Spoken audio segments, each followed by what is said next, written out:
دعي قلبك هو الذي يتكلم وعانقيني، عانقيني وخبئيني تحت أضلعك، وأغلقي جميع النوافذ، واهمسي لي بحبك، ودعي همسك يصل لقلب يسكن قلبك. فهل تستطيع مخيلتك مغادرة طيفي؟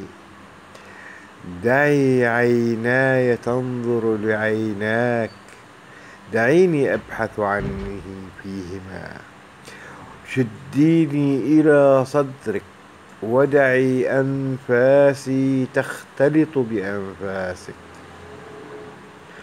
اسقي حبنا كزيتونة عطشا، خذيني لصدرك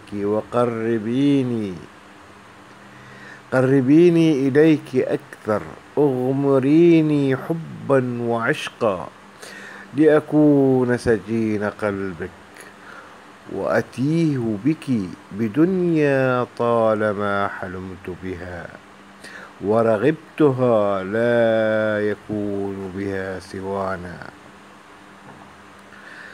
هل تعلمين أنني منذ الأمس، منذ أن تفوهت شفتاك بتلك الكلمات، لم تغلق جفوني، ما عرف النوم طريقه لعيوني.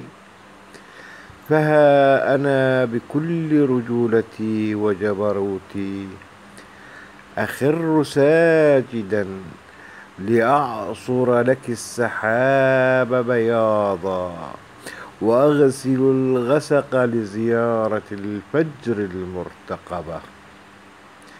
فقلبي الثمل بالغياب يرتكب الذنب تلو الذنب، وهو يقبض على الشوق، يلتمس من حبيبته جريمة العذر، فحبيبته يحق لها ما لا يحق لكل النساء. فهل تصفح عنه؟